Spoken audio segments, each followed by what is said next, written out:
Innal hamdalillah nahmaduhu wa nasta'inuhu wa nastaghfiruh wa na'udzu billahi min shururi anfusina wa min sayyiati a'malina may yahdihillahu fala mudilla lahu wa may yudlil fala hadiya lahu asyhadu an la ilaha illallah wahdahu la syarika lahu wa asyhadu anna Muhammadan abduhu wa rasuluh. Allahumma shalli wa sallim ala sayyidina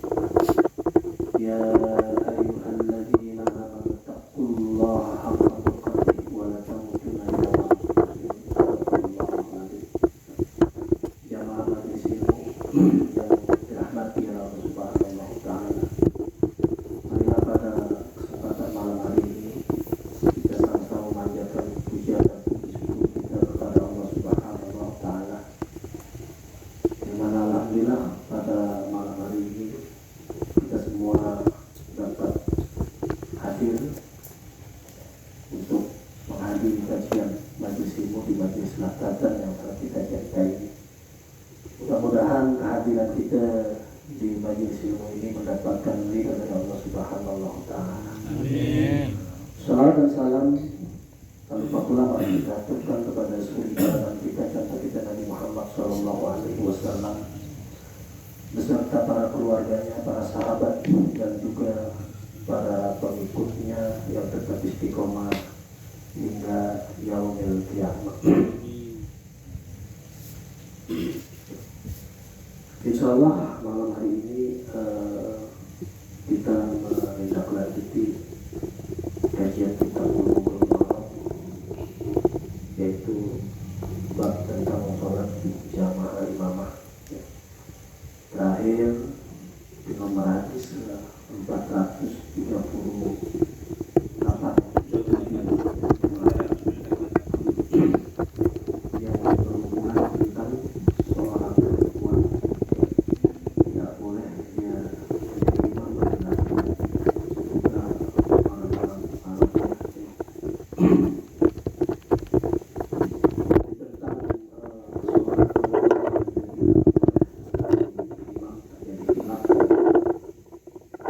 sebagian imam dia mengatakan mutlak seorang perempuan tidak boleh dia menjadi imam sholat gitu.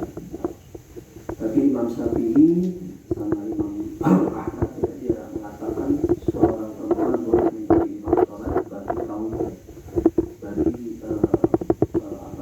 perempuan, bagi imam perempuan juga gitu. Tapi dua imam dia mengatakan mutlak tidak boleh.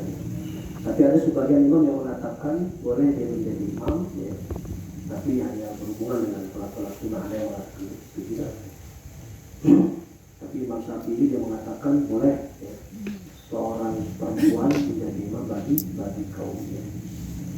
Kemudian hadis nomor 438 wa an Anas radhiyallahu anhu anna Nabi sallallahu alaihi wasallam qala, bahwasanya Nabi sallallahu alaihi wasallam dia bersabda, "Usu sufufakum ya, luruskanlah ya,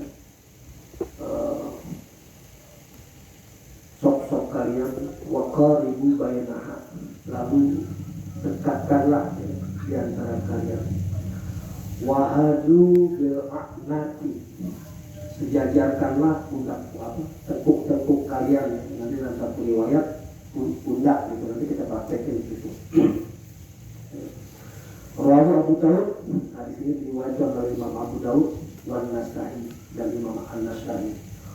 Wa sahahahu Ibnu Hibban, dan hadisnya disahkan oleh Ibnu Hibban. Di dalam kitab Ibanatul Hakam yang dijelaskan di situ dianjurkan kita meratakan barisan ya. Kalau kita melihat atau merujuk kepada hadis tersebut ya, dianjurkan kita meratakan barisan atau meluruskan barisan dan mendekatkan masing-masing saf ya, lainnya dalam jarak yang minimal gitu. Satu. Terus yang kedua ya, Apabila tidak meratakan shaf dan tidak mendekatkan jarak di antara sesama shaf, mengakibatkan masuknya setan-setan di antara orang-orang yang sedang sholat. Makanya yang disepakati oleh ulama itu kita harus rapat. Nanti cara ngerapatin kita praktekin semuanya itu. Dalam satu riwayat dijelaskan, walagi nafsi biyadihi, demi jiwaku yang berada dalam genggamannya, ini sesungguhnya la ara syaitana, aku melihat syaitan yadkhulu min khalal shop, dia masuk pada celah-celah shop. Makanya kalau shop kita nggak rapat ya, syaitan masuk ya, tujuannya untuk menggoda gitu ya. Tujuannya untuk supaya kita sholatnya tidak khusyuk. Dia masuk pada salah shop ka'annahul hadath, seperti seakan-akan seperti anak kambing hitam yang dia masuk pada celah-celah tersebut. Nanti kita praktekin. Dalam riwayat yang lain, nah di sini diriwayatkan oleh Imam Ahmad, Imam Bukhari dan Imam Muslim, Anas, ya, bahwasanya dari Anas, Nabi Sallallahu Alaihi Wasallam, bahwasanya Nabi Sallallahu Alaihi Wasallam di situ tidak ada ya. Ini tambahan aja gitu ya. Di situ tidak ada di kitab Bulughul Maram. Ya. Dia berkata, sawu sufu fakir, luruskan ya, sama dengan rusuh, luruskan sop kalian ya, sawu sufu fakir, fa'inna taswiyatan ya, karena sesungguhnya fa'inna taswiyatan sufufi min tamami sholat, karena sesungguhnya ya, merapatkan barisan atau meluruskan sop kalian itu adalah kesempurnaan daripada sholat gitu ya. Dalam satu riwayat lagi yang kita baca riwayatnya dulu, nanti baru praktek ya. Bagi Imam Ahmad dan Abu Daud ya, dalam satu riwayat dikatakan dari An-Nu'man ya, bin Basir, dia berkata ya, lalu aku melihat orang-orang itu menyentuhkan mata kakinya pada mata kaki kawannya, lutut pada lutut kawannya, serta bahu pada bahu kawannya. Dalam satu riwayat seperti itu. Kita praktekin karena mesti dipraktekin oleh darahnya.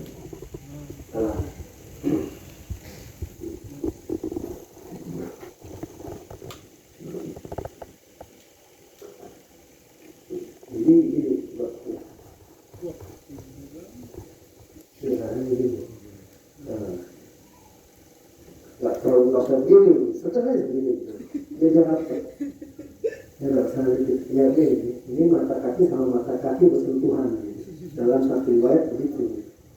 Nah, ini bahu sama bahu. Nah, terus pada saat dia nanti takbir, apa dia nempel itu sebenarnya gitu. Jadi tujuannya tidak bukan supaya mencegah dari masuknya setan melalui sela-sela itu tadi. Jadi yang kita masuk. Itu takbir, cuma takbir. Nah, begini. Nanti pada saat kita sujud juga nggak jadi masalah gitu. Begini. Tapi ada yang dia bertahan juga, katanya nggak mesti ini rapat gitu. Ini cukup begini aja gitu. Nah, sedikit yang penting ininya bahu sama bahu nempel, tapi nggak begitu nempel bener gitu. Jadi sekedar gitu. Ini bahu. Nah, posisi daripada barisan gitu, jangan sampai ada yang jejak gitu. Jejak begini maksudnya gitu. Nah, ini pernah dalam suatu riwayat di medan tempur ya, kalau asalnya dari perang Rasulullah pernah menegur seseorang gitu. Yang ketika itu salah satu orang itu dia barisannya begini jejak gitu. Ditegur sama Nabi, disuruh menyempurnakan, meluruskan barisannya.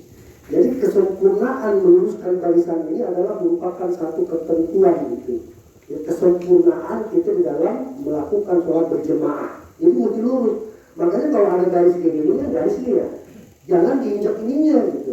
Nah, posisi garis ini ada di mata kaki gitu. Supaya barisan kita lurus, karena ini berhubungan dengan perang juga masalahnya gitu nanti. Jadi teratur gitu, teratur tuh rapi. Jadi nggak ada yang jejak. Nah, ketika nanti kita dalam pelaksanaannya ada yang jejak, buru-buru kita sempurnakan gitu loh. Kita rapatkannya, kita samain posisinya gitu. Jadi dalam satu riwayat seperti itu. Dan ini merupakan kesepakatan ya. Kebanyakan jumhur ulama mengatakan seperti itu. Ya. Kalau nggak sama kita tarik. Nanti ada keterangan nanti, ya. Nanti ada keterangan. Ya paham ya? Insya Allah ya. Jadi rusuh sama sawu subuh pakun itu adalah merupakan satu ketentuan. Jadi rapat ya, selain rapat lurus dia, lempeng gitu ya kan, nggak ada yang zigzag gitu. Makanya garis ini penting gitu. Maka patokan kita kalaupun kagak ada garis, mata kaki, tumit. Pokok mata kaki sama tumit itu patokannya gitu untuk merapikan, meluruskan barisan gitu. Karena berpilihan seperti itu ya, bahwasannya ketika ada kelonggaran kita di dalam berjamaah ya, sapnya itu, maka disitulah ada kesempatan setan-setan itu masuk untuk menggodainya gitu. Jadi tujuannya sebenarnya seperti itu. Jadi untuk mencegah setan-setan itu masuk ke dalam sela-sela sholat tadi. Kemudian hadis berikutnya ya, hadis nomor 439 ya. Wa an Abi Hurairah radhiyallahu anhu qala, dia berkata, qala Rasulullah SAW telah bersabda Rasulullah SAW, khairus sufufi rijal, sebaik-baik saf daripada seorang laki-laki di awal. Sebaik-baik atau seutama ya, saf bagi seorang laki-laki, saf yang pertama gitu. Itu paling utama tuh. Maka kalau orang dulu kan berebutan gitu untuk masuk saf yang pertama. Kalau kita ya kan nyuruh orang lain suruh masuk saf yang pertama, antum yang masuk. Kalau dulu lah dia yang masuk duluan gitu ya kan. Kalau kita nyuruh pahalanya mungkin lebih bagus ya, lebih baik gitu. Karena sebaik-baik saf yang sebaik-baik saf bagi seorang laki-laki ya di awalnya. Kemudian wa khairus sufufin nisa, dan sebaik-baik saf bagi seorang wanita apabila dia ingin sholat berjamaah ya, akhiruha, yang akhir ya, yang paling belakang ya. Lantaran apa? Lantaran apabila seorang wanita dia ikut berjamaah ya, di dalam sholatnya dengan kaum laki-laki, ketika dia berada di shaf yang pertama, dikhawatirkan mengganggu ya, akan mengganggu gitu nantinya dengan shaf laki-laki yang ada di yang paling akhir gitu. Itu tujuannya itu doang gitu ya kan. Makanya tapi kalau tidak ada wanita ya nggak jadi masalah gitu. Jadi tapi ada satu keterangan hadis ya, sebaik-baik perempuan itu sholat di rumah. Sebaik-baik perempuan ya, bukan dia nggak boleh sholat di masjid ya, berjamaah enggak, tapi sebaik-baiknya itu dia sholat di rumah. Dia mau baik sholat sunnah ataupun sholat wajib ya maktubah.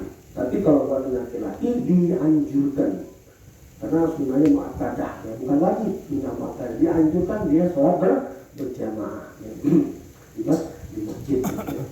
Ini 439 440 ya, kalau di situ 441 ya. Wa an Anas, dari Anas radhiyallahu anhu sholat Rasulullah sallallahu alaihi wasallam sholat fakuntu ada ya apa 440 ya, bukan 440 ya. Wa an Ibnu Abbas radhiyallahu anhu dari Ibnu Abbas, semoga Allah meridai keduanya, dia berkata, sholaitu ma'a Rasulullah sallallahu alaihi wasallam, aku sholat bersama Rasulullah sallallahu, zata lailatin, pada satu malam, fakuntu an yasari, lalu aku berdiri di sebelah kiri, fa akhadha Rasulullah sallallahu bi ra'si min warai, lalu Rasulullah sallallahu dia menjenguk ya, atau menaik gitu ya kan, kepalaku min warai dari belakang, faja'alani an yamini, lalu aku dijadikan atau diletakkannya pada sebelah kanannya, mutafakkan alaihi. Nah, jadi tempat berdiri bagi makmum yang hanya sendirian ya adalah di sebelah kanan imam ya. Disyariatkan kita melakukan sholat berjamaah walaupun hanya dilakukan oleh seorang anak kecil ya. Demikianlah menurut pendapat Imam Syafi'i itu. Adapun sebagian imam ya, seperti Imam Malik, dan dalam suatu riwayat ya, dari Imam Abu Hanifah, dia mengatakan bahwa sholat berjamaah seperti itu hanya diakui sah dalam sholat sunnah saja. Jadi Imam Malik sama Imam Hanafi Apabila kita sholat berjamaah dengan anak kecil, sholat wajib nggak sah. Tapi kalau sholat sunnah sah. Tapi kalau Imam Syafi'i sah, baik dia sholat sunnah ataupun sholat wajib. Yang pokok buat kita di sini adalah ketika kita sholat cuma berdua, ya, jamaahnya cuma satu, makmumnya, maka tempat makmum itu berdirinya ada di sebelah kanan imam. Posisinya jangan sampai terlalu ini, dia agak renggang dikit gitu, ya, agak sedikit kemari gitu. Jangan terlalu dempet, kadang-kadang kita suka terlalu dempet gitu ya kan, posisinya gitu. Kalau dempet nanti mendahului imam, khawatir. Jadi agak renggang kemari dikit, ya, agak ke belakang sedikit gitu. Nah ini yang disyariatkan oleh ulama, ya, kebanyakan jumhur ulama mengatakan seperti itu. Dalam riwayat yang lain di nomor hadis 441 dari Anas radhiyallahu anhu dia berkata, Rasulullah sallallahu alaihi wasallam sholat fakuntu anna wal yatimun. Aku berdiri bersama dengan anak yatim khalfahu di belakang Rasulullah SAW.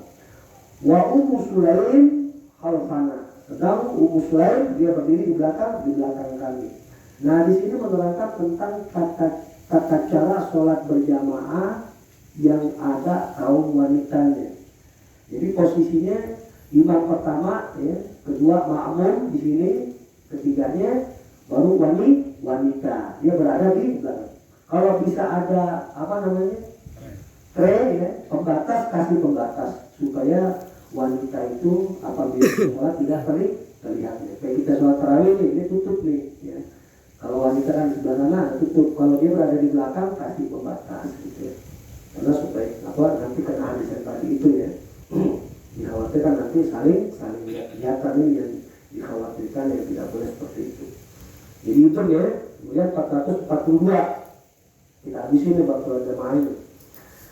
Wa Nabi Bakrah radhiyallahu anhu, semoga Allah meridainya, annahu intaha ila Nabi sallallahu alaihi wasallam. Dia datang kepada Nabi sallallahu alaihi wasallam wa huwa rafi'un, sedang dalam keadaan ruku. Dia datang kepada Nabi sedang Nabi dalam keadaan ruku. Faraka'a qabla an yasila ila shaf. Lalu dia ruku sebelum masuk, ya. Lalu dia dia ruku an yasila ila shaf, sebelum sampai kepada shaf. Faqala lahu Nabi, lalu berkata Nabi SAW kepadanya, zadakallahu khiswan, ya mudah-mudahan Allah menghendaki kalian, menghendaki engkau, wala ta'ud, dan jangan engkau ulang. Dalam satu riwayat yang lainnya dari Imam Abu Daud, faraka'a, dia ruku duna shaf, ya, sebelum sampai ke shaf, lima masa ila shaf, lalu dia berjalan menuju shaf. Ini yang masbuk, ya. Masbuk maksudnya begini. Jadi ketika dia sholat, ya, Nabi dia masuk masbuk dalam keadaan ruku imam. Dia sebelum masuk ke shaf udah takbir duluan, Allahu Akbar, langsung dia ruku. Ceritanya begitu.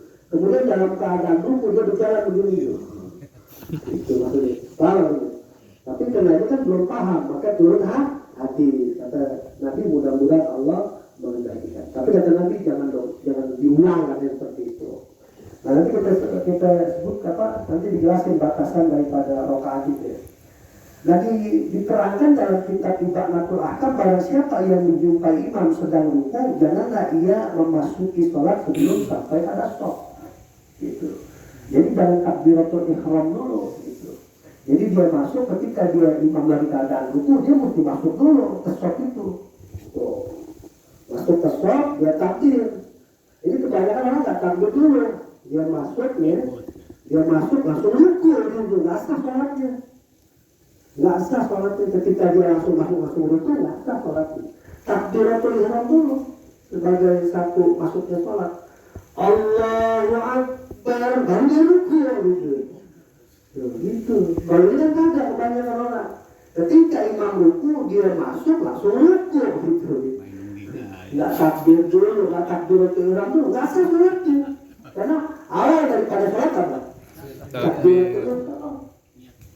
Sujud pun tidak begitu kebanyakan kalau kita perhatikan orang-orang. Jadi ketika dia melihat imam dalam keadaan sujud gitu ya, dan para makmumnya, dia masuk, langsung dia ikut sujud aja gitu. Nggak sah sholatnya, nggak sah. nggak diterima sholatnya. Takbir dulu, Allahu Akbar, dia takbir baru dia sujud gitu. Jadi diawali dengan takbiratul ihram. Kebanyakan orang kadang diawali dengan takbiratul ihram langsung dia sujud, langsung dia ruku gitu. Nah, dalam riwayat apabila kondisi imam dalam keadaan ruku, ya, kemudian kita masuk kita ruku, dapat kita satu rakaat. Nah, ada pertanyaan, bagaimana Al-Fatihahnya? Karena Al-Fatihah wajib, gimana katanya? Ada satu keterangan hadis, ya kan? Imam Syafi'i mengatakan hadisnya berbunyi bacaan imam adalah bacaan makmum, gitu. Maka secara otomatis di situ. Jadi ketika imam keadaan itu udah nutup, nggak usah baca Al-Fatihah lagi, ya kan? Kadang-kadang orang baca Al-Fatihah lagi, dan udah disepakati ruku itu dia sudah mendapatkan satu sholat, satu rakaat. Kecuali ketika dia bangkit, imamnya Sami Allahu liman hamidah, kita masuk, ya, Allahu Akbar, ya, nggak dapat satu rakaat kita. Harus sempurna gitu. Karena batasannya ruku. Bangkit dari ruku nggak dapat satu rakaat. Ini yang perlu kita pahami gitu ya.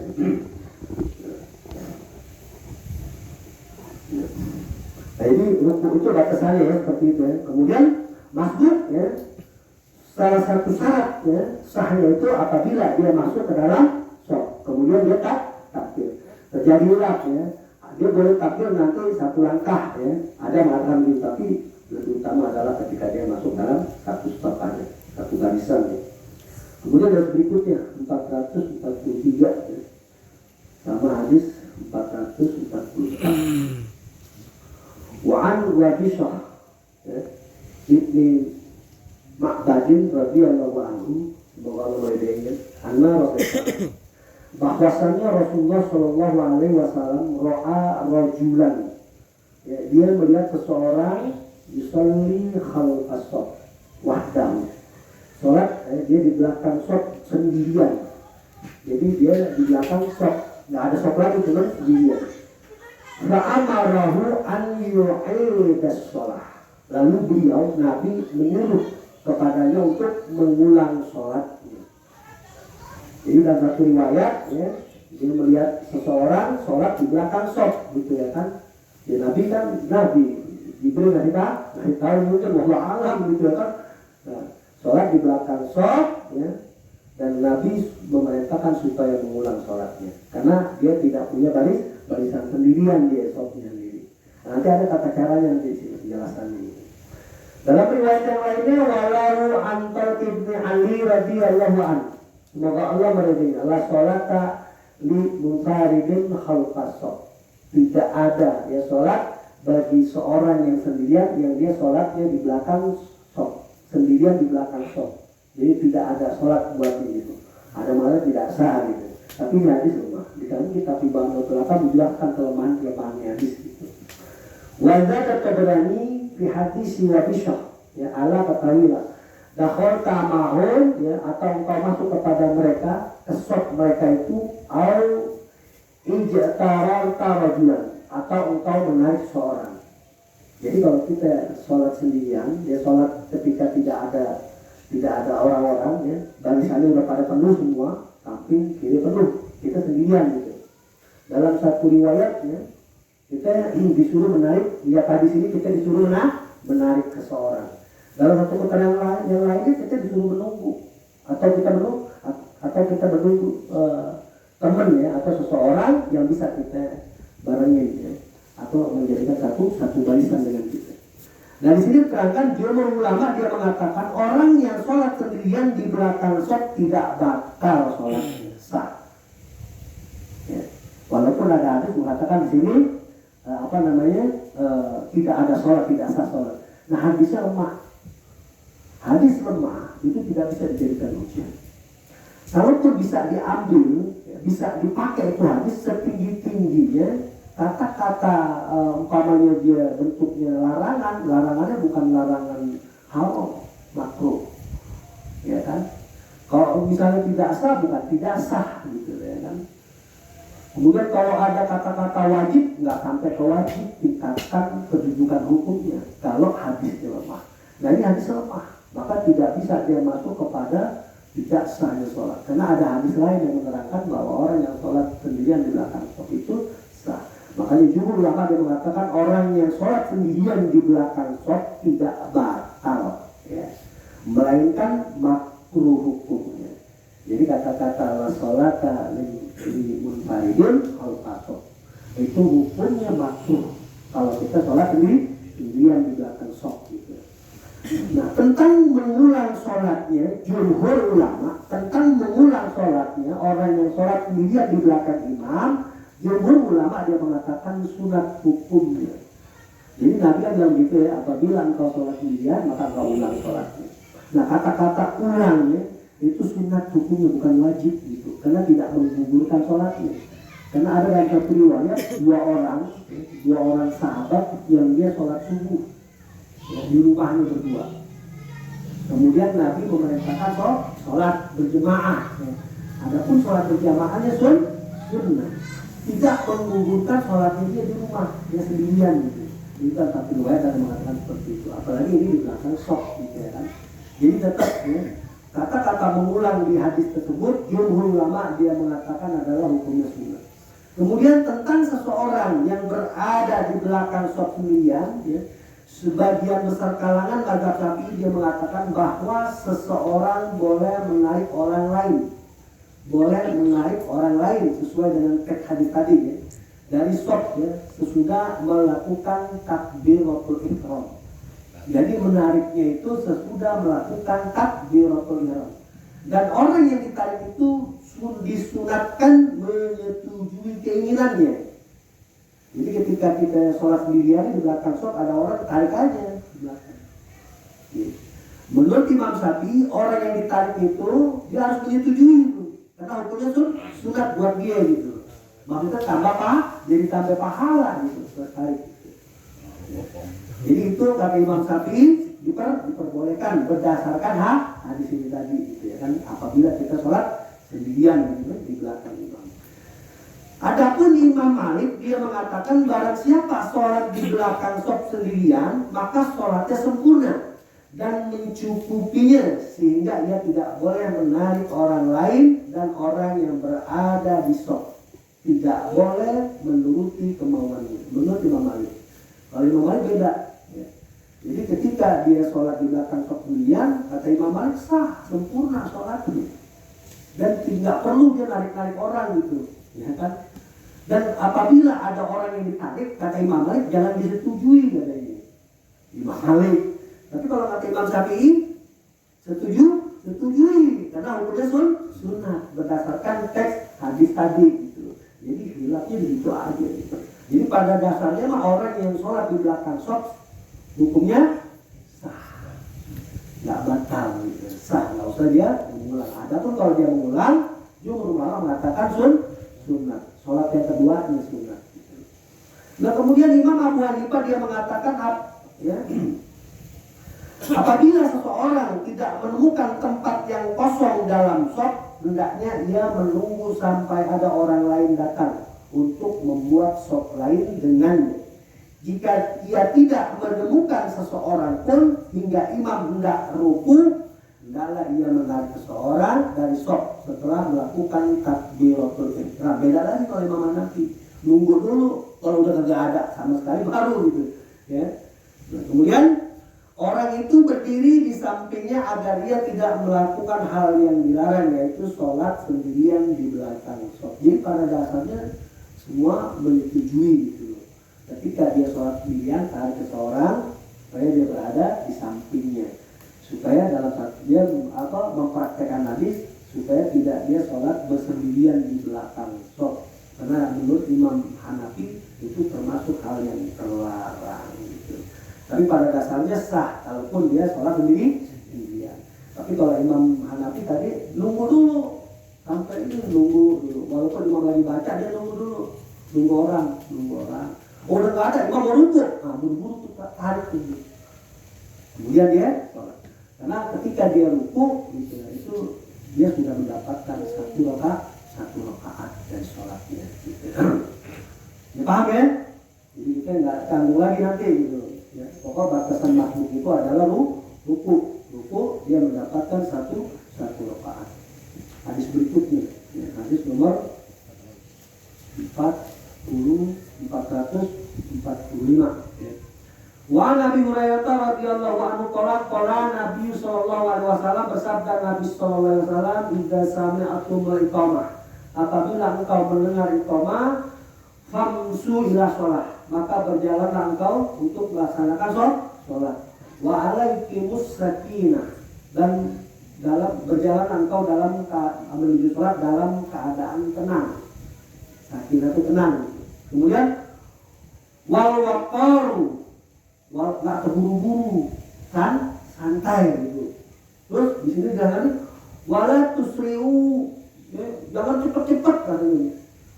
Fama adraktum, apabila engkau masih mendapatkan waktunya, fasolu, maka sholatlah.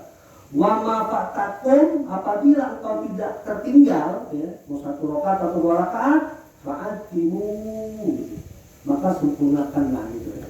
Nah, menurut keterangan ini hadis ya, ulama dia mengatakan apabila kita mendengar iqamat ya, lagi iqamat, kita lagi di jalan gitu kan, kita takut ketinggalan itu, nggak usah pakai terburu-buru lari gitu, jatuh gitu nanti licin, apalagi yang pakai tidak licin gitu, jatuh terpleset gitu.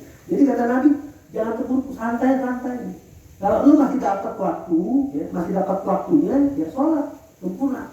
Tapi apabila tertinggal 1 rakaat atau 2 rakaat, tinggal menyempurnakannya. Jadi dianjurkan ketika kita datang untuk melakukan sholat berjamaah ya, di masjid ya, apabila masuk sudah iqamat, dianjurkan maka berjalanlah dalam keadaan tenang dan tidak tergesa-gesa atau terburu-buru.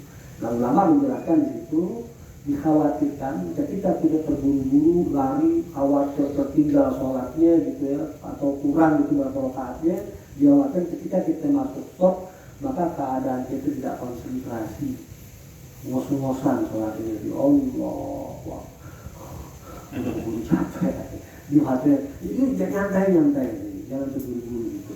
Jadi pada intinya di sini dianjurkan sholat itu dalam keadaan betul-betul penuh dengan konsentrasi, dalam keadaan tenang. Maka dalam satu ayat, apabila terik matahari panas gitu ya kan, kemudian kamu habis berpergian dari luar gitu ya, maka sholatlah, tapi maka jangan segera sholat, tunggu sampai dalam keadaan dingin itu adem baru sholat. Makanya di zaman dulu Nabi ketika dia sholat zuhurnya itu hampir mau di akhir. Kalau jam 12 aja enggak, pas jam 1 dia sholatnya, jam setengah 3 dia sholat. Hati-hati, karena memang ada sholat yang sebaik-baik seutama sholat di awal waktu, yang 3 waktu. Apa itu? Yang waktunya sempit. Apa yang waktu sempit? Subuh, maghrib, asar. Kalau isya sama zuhur, Nabi di akhir. Kalau zuhur senantiasa, Nabi itu sholatnya jadi pokok nggak pas waktu, masuk waktu langsung sholat, enggak. Kenapa?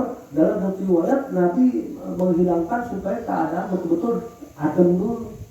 Karena kalau jam 12, jam 1 lalu klik ke matahari gitu. Kenapa? Ketika matahari nyinar itu nggak ada konsentrasi nanti dia.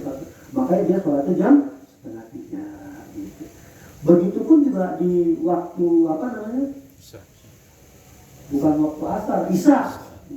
Di waktu isya itu dia punya malam sholatnya. Kalau kita jam 11 gitu. Kalau kita kan jam 8 aja langsung sholat itu. Tujuan untuk apa? Ya ketika itu dia menunggu para jemaah ya. Jamaah yang datang dari mana itu, orang yang lagi datang dia mampir gitu ya kan, sholat di situ gitu. Jadi nunggu jamaah banyak baru dia sholat berjemaah. Jadi 3 waktu doang gitu ya kan. Adapun yang 2 waktunya ini ada pengecualian gitu. Karena ada satu dan satu riwayat baik sholat isya itu di akhir malam, seutama sholatnya. Ya kan di akhir. Tapi yang 2 waktu gimana? Sholat isya doang sama sholat zuhur. Keterangan seperti itu. Ya.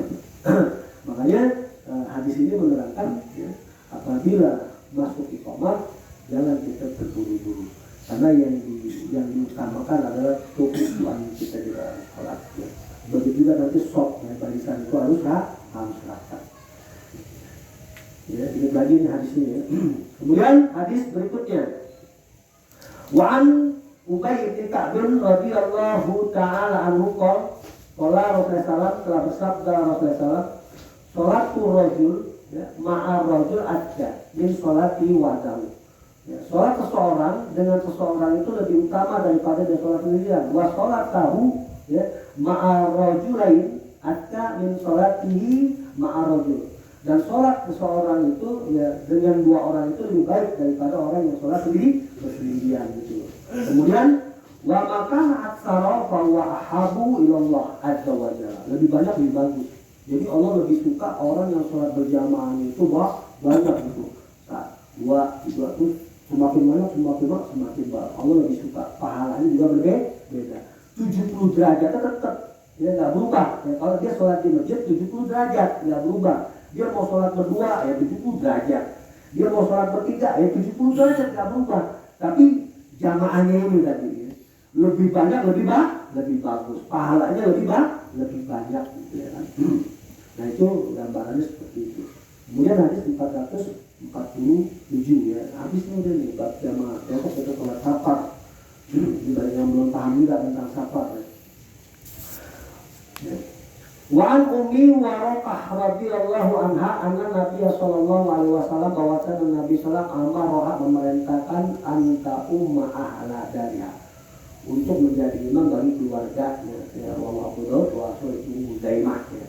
Kembali kepada hadis tadi, seorang wanita dia boleh mengimami bagi kaum wanitanya. Adapun buat kaum laki-laki diharamkan dan tidak sah sholatnya. Termasuk dalam urusan tentang kepemimpinan. Di dalam kepemimpinan itu nggak ada bedanya dengan sholat. Haram wanita memimpin kaum laki-laki dalam bentuk apapun, ya, termasuk bentuk pemerintahan. Nggak boleh, ini haram banget. Ya. Karena memang begitu ya, hadisnya ya, yang disepakati oleh para ulama. Kemudian yang berikutnya, ya, 448. Wa an Anas radhiyallahu anhu anna Nabi sallallahu istahlafa Ibnu Ummi Maktum ya. Beliau menjadikan ya, Ibnu Ummi Maktum yaumun nas untuk mengimami orang-orang wa sedang di dalam keadaan buta.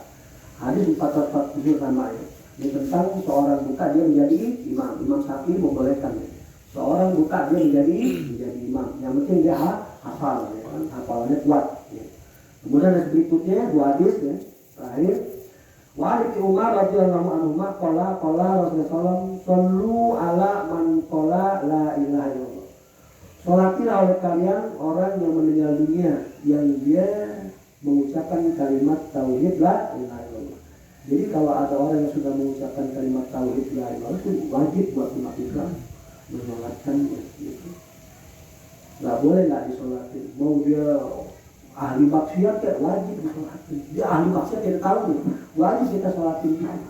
Karena dia telah mengucapkan kalimat tauhid la ilaha illallah. Jadi siapa orang yang sudah mengucapkan kalimat tauhid la ilaha illallah ketika dia meninggal dunia maka wajib dia sholatin. Gitu. Kalau kita nggak sholatin dosa kita. Cukup pada satu orang, dua orang, terbebas yang lainnya. Kemudian wasolu halqa man qala la ilaha illallah. Dan sholatlah kalian di belakang orang yang sudah mengucapkan kalimat tauhid la ilaha illallah. Lalu terjadi hilaf ya.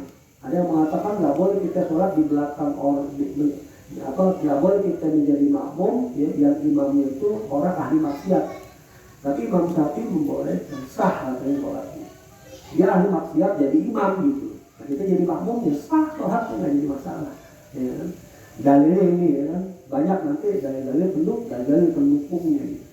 Jadi sah orang yang dia sholat di belakang yang imam itu ahli maksiat atau orang fasik gitu, sah sholatnya. Adapun kemaksiatannya kan urusan dia gitu. Makanya jangan kita hubung-hubungkan. Kadang-kadang kita suka hubung-hubungkan sholat seseorang dengan perilakunya gitu. Sholat kelakuan agak benar. Ya enggak lah begitu gitu. Sholatnya nggak diterima lah. Kalau kelakuan urusannya Tuhan ya. Kalau sholatnya urusannya Tuhan. Jangan kita beranggapan Orang yang kelakuan jelek sholatnya nggak diterima, jangan nggak boleh kita begitu. Ya kan? Kadang-kadang kita suka begitu sholat, tapi kelakuan nggak boleh, nggak bisa begitu. Itu mau urusan Tuhan, sholatnya dia gitu ya kan. Kalau sholatnya dia sesuai dengan sunnah Rasul, ya diterima lah. Ya sholatnya adapun kelakuan dia, ya urusan dia sama Tuhan dia. Ya. Nanti dihisab sama Allah yang seperti itu. Kalau sholat tetap dapat ganjaran. Jadi jangan menghubung-hubungan sholat dengan perilaku, jangan gitu, beda ya kan. Sholat lah sholat, perilaku jangan. Ya. Jadi kadang-kadang kita suka menghubung-hubungkan. 451 terakhir. Ya.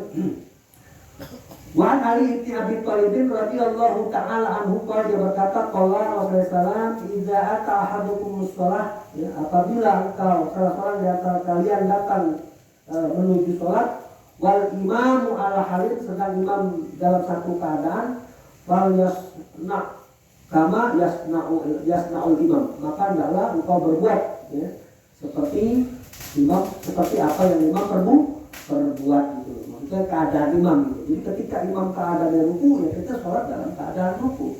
Ketika imam dalam keadaan sujud, maka kita sholat dalam keadaan sujud gitu loh. Ketika imam sholat dalam keadaan tahiyat, ya kita sholat dalam keadaan tahiyat, tapi belum dapat rakaat. Yang dapat rakaat itu ruku. Ketika imam dalam keadaan ruku, kita sholat dalam, kemudian kita ikut imam ruku, kita dapat satu rakaat.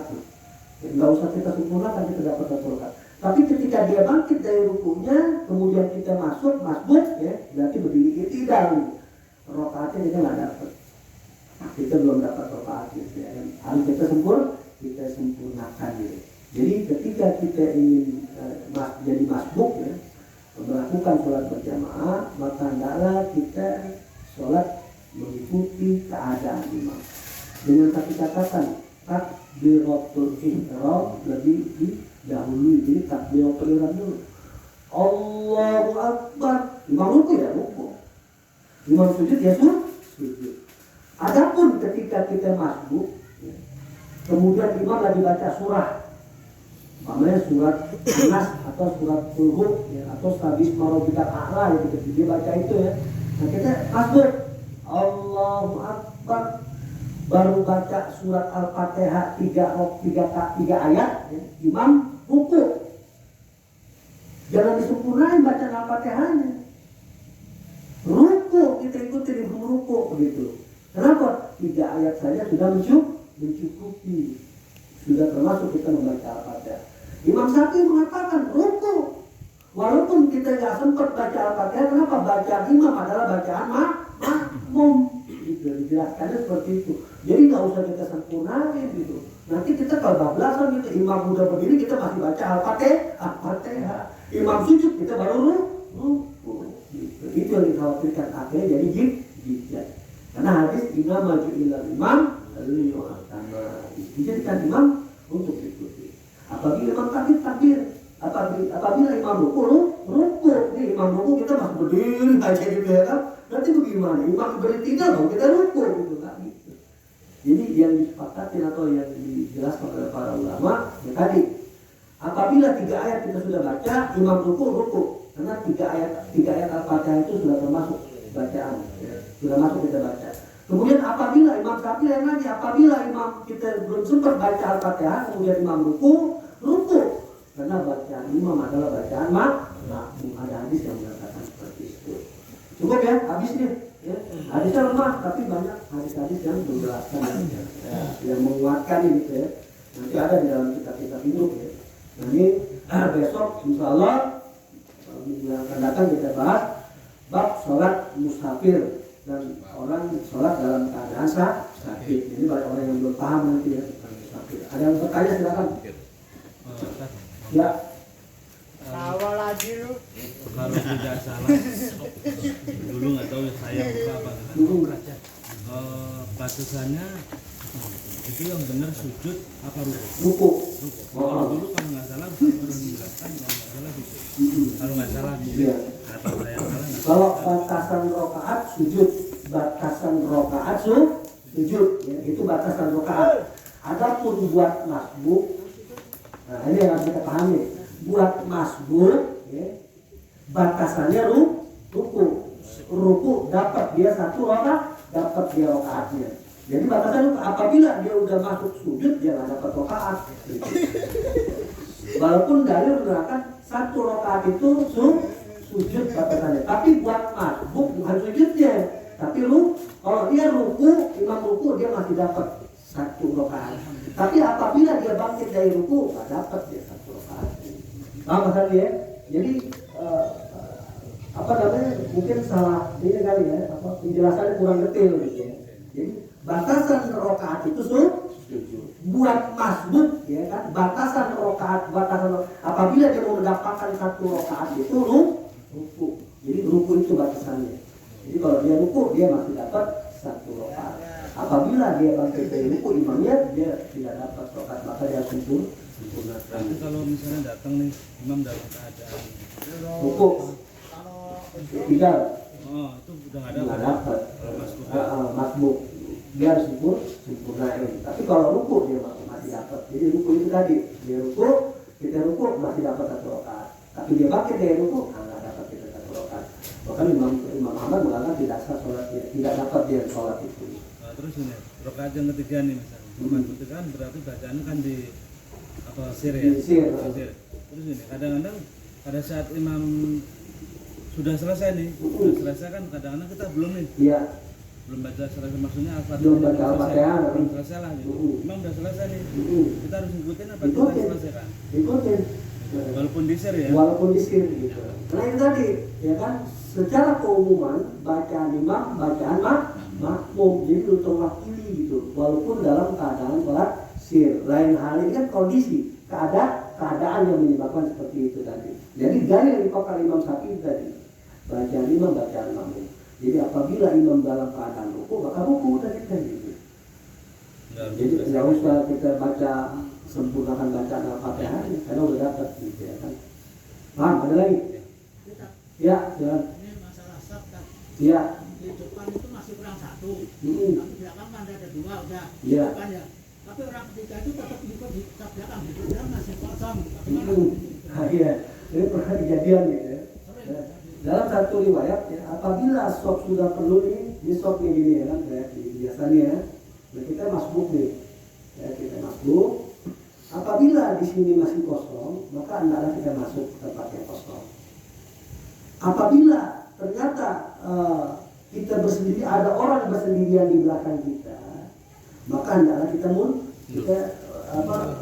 temenin orang yang sholat sendirian di belakang sop ini. Biarin ini kosong, biar nanti masbuk yang lain yang menyempurnakan kekosongan tersebut itu.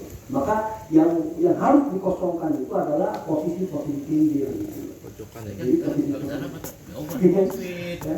Makanya ketika sopnya kok bagaimana nanti pas orang yang ditarik tuh menurut Imam Syafi'i tarik tuh ya nggak kosong gini lagi katanya apa gini kok kosongan itu gini lah yang dimakan. Yang penting yang sebelah sininya rapat gitu loh. Yang kanan kirinya ini rapat gitu. Nanti sekarang nggak boleh. Ya, itu yang pokok. Kedua lurus itu merupakan kesempurnaan gitu. Jangan sampai nanti ada yang jejak. Nah, kalau ada yang jejak salah satunya maka orang ini yang tidak sempurna dalam sholat berjamaahnya. Adapun yang lainnya sempurna. Jadi gini maksudnya Pak De gini.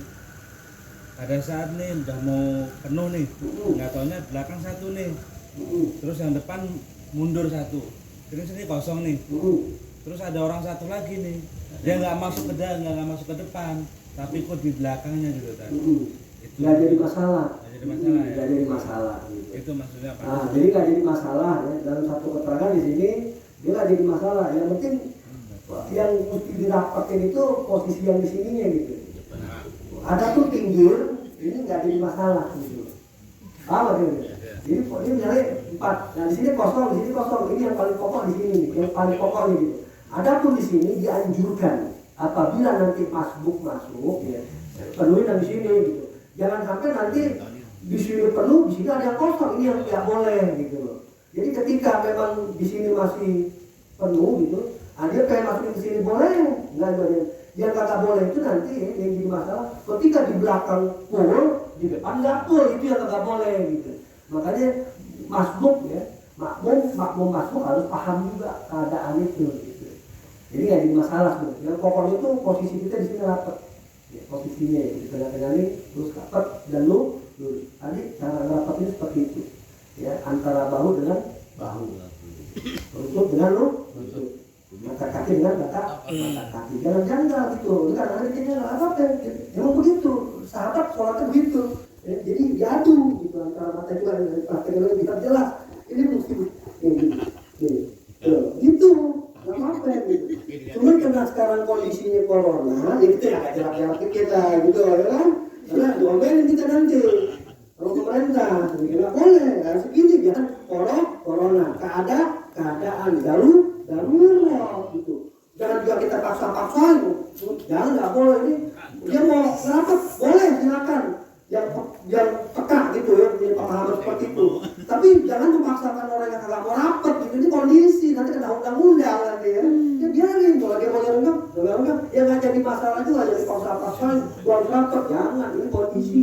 Dan berlaku di seluruh dunia, bukan di Indonesia aja, Arab Saudi ya kan, yang Nabi turun sholat jadi renggang sholatnya. Jadi jangan suka kita nanti sholat renggang nggak sah, nggak boleh jadi begitu. Ini keadaan kondisi. Jadi berhubung ini corona kita jauh-jauh. Tapi kalau corona itu beres, boleh nanti kita gitu. Jadi nanti boleh praktekin gitu. Jangan risih, jangan gitu. Coba takbir dulu. Allah begini.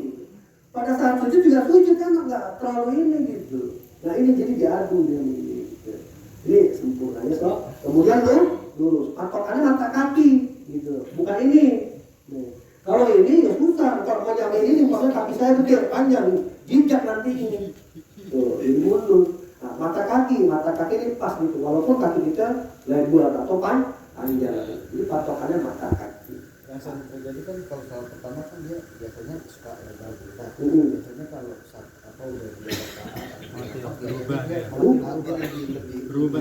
berubah. Nah sebaiknya kan ada orang yang dia begini, dia ini sebaiknya kita yang memanfaatkan begini lebih baik atau kita posisinya biasa aja. Tetetin, kalau memang bisa kita tetet. Tapi kalau umpamanya sampai orang nggak begini agak repot. Tapi kalau nggak usah. Kadang-kadang yang sebelah kita nggak paham. Makanya kalau dia paham, dia saling merapatkan. Ini secara otomatis itu. Dia bangkit, Allahu Akbar, itu secara otomatis dia langsung merapatkan. Yang sebelah kiri berkehendak untuk merapatin, yang sini nggak berkehendak untuk merapatkan. Pasti itu. Kalau yang paham. Ini repot yang nggak paham. Ketika nggak paham, kita gini marah. Ini masalah. Sebenarnya merapatkan soft melalui mata kaki ini baiknya begini. Ada yang begini sampai begini tadi ini. Nah kalau itu kan sebaiknya kan kita pasti lurus. Jadi sampai ingin rapat dia begini. Ini nggak apa juga. Kalau kita paham pasti enak, ya kan di sebelahnya. Yang jadi masalahnya kalau di sebelah kita nggak paham gitu. Ini yang repot. Ketika di sebelah kita nggak paham dia posisi begitu, ya nggak usah diharin aja. Tanggung jawab dia sendiri gitu. Sebab kalau kita rapatin dia nanti berbeda pemikirannya karena nggak paham. Ya, makanya wajib yang ngaji itu gitu. Jadi sehingga kita betul-betul. Makanya sholat kita semua sholat saya perhatikan secara keumuman seluruh masjid sholat jamaahnya tidak ada yang sempurna. Seluruh masjid sholat berjamaahnya tidak ada yang sempurna. Pertama kakinya, kedua ininya, nggak ada yang sempurna. Kemudian lurusnya ini jikak semuanya. Ini ya bukan main, itu kenyataan, nggak bisa dilihat. Emang kenyataan seluruh masjid yang kita perhatikan tidak ada yang pernah sempurna di dalam sholat berjamaahnya. Nggak percaya coba aja. Kenapa? Satu, dari penduduk muslim 200 juta, yang ngaji cuma 1 juta. Yang pengen benar-benar mengetahui ilmu agama, sekian ratus juta ini nggak ada yang peduli. Ya nggak ada Muhammad, yang penting gue udah sholat gitu. Maka nanti sholatnya ditanya sama Allah. Sudahkah sempurna sholat kalian mengikuti sunnah Nabi Muhammad SAW? Itu pasti ditanya. Jadi jangan main-main gitu ya. Nah itu jadi masalahnya gitu nanti. Makanya penting gitu kan. Bukan hanya sholatnya, kewajiban dia menuntut ilmunya itu pasti ditanya sama Allah. Karena kewajiban menuntut ilmu itu hukumnya apa? Itu ditanya sama Allah. Makanya kita kalau kita sudah paham, kita lihat nggak sempurna. Cuman jangan kita merasa diri kita sempurna, jangan gitu loh ya. Ya kalau lihat sedikit nggak boleh juga kita begitu. Kadang-kadang kita bukan kita hebat, kalau aku kita lihat nggak boleh gitu. Dia emang segitu dia ilmunya, dia ada tanggung jawab sama Allah Subhanahu Wa Taala. Nah kita buat itu aja. Ada lagi cukup ya? Ya satu lagi tadi. Jadi kalau ukuran sap itu apa?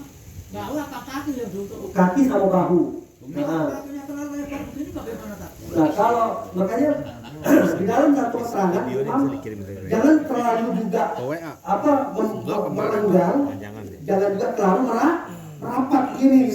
Jadi di antara keduanya. Nih gini. Makanya pada saat kita begini nih, ini pokoknya berapa ini lah nih. Lihat dari sini. Makanya kalau orang yang dia paham di dalam sholat berjamaahnya secara otomatis akan sempurna. Setan kena kami. Sebelah kiri paham, sebelah kiri paham, sempurna itu insya Allah. Pasti sempurna.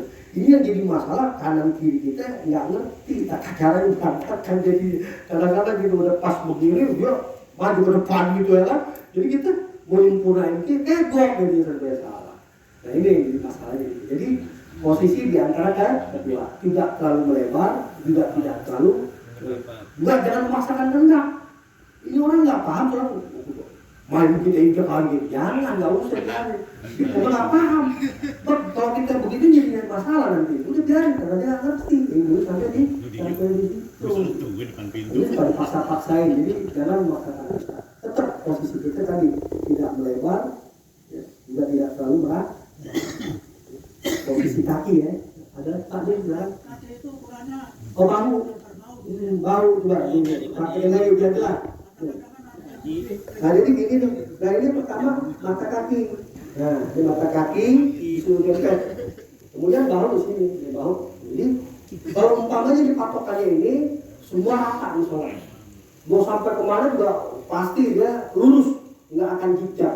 Makanya kenapa disuruh rapat? Ketika nanti dia bangkit dari sujud, ketika terjadi perubahan gerak, dia tidak berubah kelurusan shotnya.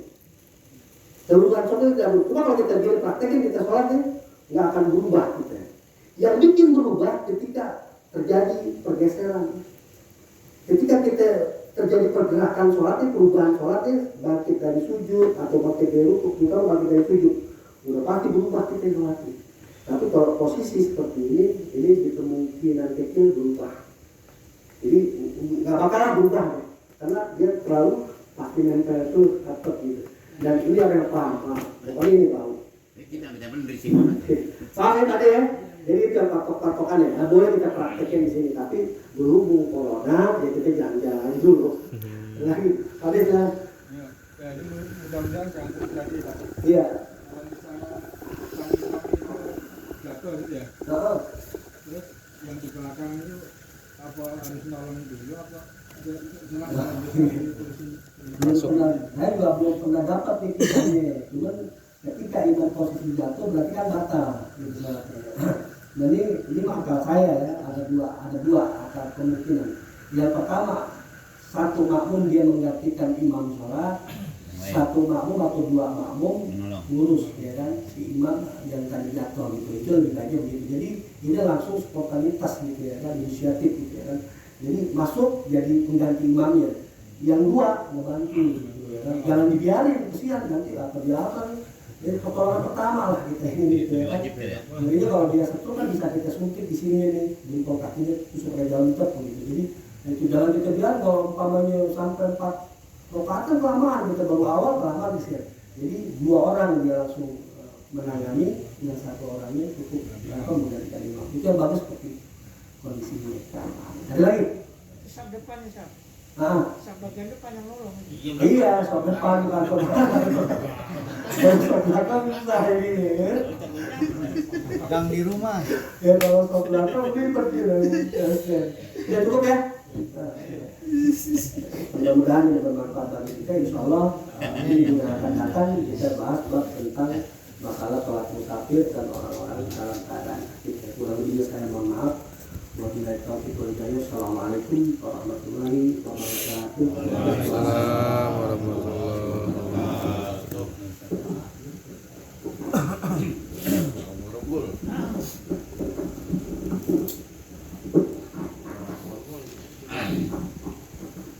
Alhamdulillahirobbilalamin. Demikian tadi tausiah tausiah beserta praktek yang telah disampaikan oleh guru kita. Semoga semua yang beliau sampaikan senantiasa berguna, bermanfaat bagi kita dan keluarga kita, dan kita bisa aplikasikan di dalam kehidupan kita dalam beribadah kepada Allah Subhanahu wa Ta'ala. Alhamdulillah, malam hari ini kita kebanjiran sodako makanan ya. Untuk yang pertama dari keluarga Pak De Baijan. Semoga Allah Subhanahu wa Ta'ala membalas sodokanya ini dengan limpahan rezeki yang barokah, diberikan keluarga dari keluarga Pak De Baijan kesehatan yang barokah, umur panjang yang barokah, serta Allah Subhanahu wa Ta'ala membalas pahala yang bersifat serta dimudahkan dan dilancarkan urusannya Allah Subhanahu wa Ta'ala. Untuk yang kedua yaitu dari Pak De Legio ya, sama pada dasarnya semoga Allah Subhanahu wa Ta'ala membalas amal kebaikan Pak De Legio beserta keluarga dengan balasan pahala yang berlimpah Allah Subhanahu wa Ta'ala. Untuk yang ketiga dari keluarga Bapak Jumali yang senantiasa rutin setiap malam Jumat, kita doakan semoga amal ibadah dari Bapak Jumali beserta keluarga mendapat balasan pahala yang berlimpah dari Allah Subhanahu wa Ta'ala.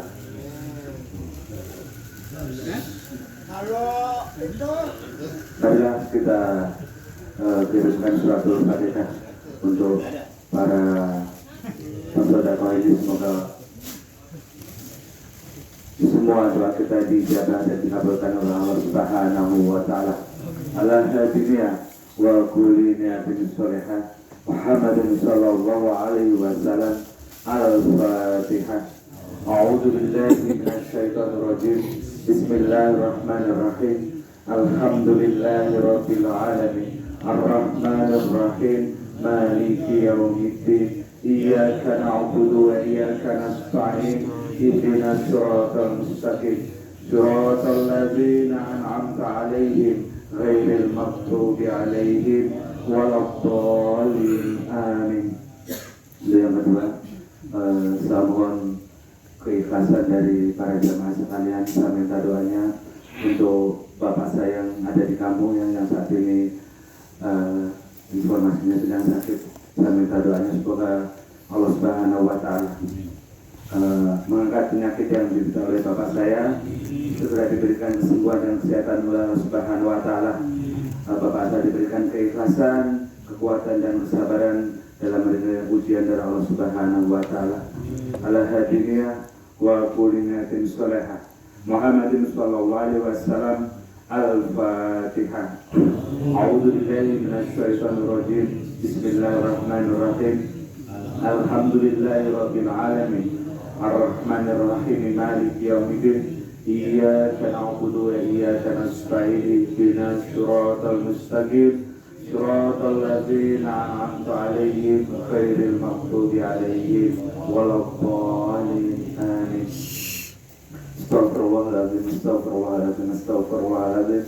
Innallaha huwal ghafurur rahim. A'udzu billahi minasy syaithanir rajim. Bismillahirrahmanirrahim. Allahumma shalli ala sayyidina Muhammadin wa ala ali sayyidina Muhammad. Wassalatu wassalamu ala asyrafil anbiya'i wal mursalin wa ala alihi wa ashabihi ajma'in. Walhamdulillahi rabbil alamin. Hamda syakirin, hamda na'imin, hamda yuafi ni'amahu wa yukafi mazidah. Ya Rabbana wa lakal hamdu kama yanbaghi li jalali wajhikal karim wa 'azimi sultanik. Allahumma ighfir lana wa li walidina warhamhuma kama rabbayani shaghira wa li jami'il muslimina wal muslimat wal mu'minina wal mu'minat al ahya'i minhum wal amwat. Allahumma taqabbal minna innaka antas samiul alim wa tub alaina innaka antat tawwabur rahim. Allahumma inna nas'aluka ridhaqal wal jannah wa na'udzu bika min sakhatika wan nar. Allahumma lakal hamdu wa ilaikal mustaka wa antal musta'an. ولا حول ولا قوة إلا بالله. اللهم إنا نسألك السلامة في الدين وعافية في الجسد وشهادة في العلم وبركة في رزق وتوبة قبل الموت ورحمة عند الموت ومغفرة بعد الموت. اللهم حوّن علينا في شاكرات الموت ونجاة من النار والعفو عند الحساب. ربنا لا تزغ قلوبنا بعد إذ هديتنا وهب لنا من لدنك رحمة إنك أنت الوهاب. اللهم ربنا آتنا في الدنيا حسنة وفي الآخرة حسنة وقنا عذاب النار. وسبحان ربك رب العزة عما يصفون والسلام على المرسلين والحمد لله رب العالمين. الفاتحة. أعوذ بالله من الشيطان الرجيم. بسم الله الرحمن الرحيم. الحمد لله رب العالمين الرحمن الرحيم مالك يوم الدين إياك نعبد وإياك نستعين اهدنا الصراط المستقيم صراط الذين أنعمت عليهم غير المغضوب عليهم ولا الضالين آمين. Lebih kurangnya mohon maaf. Wassalamualaikum warahmatullahi wabarakatuh. Tawa dulu.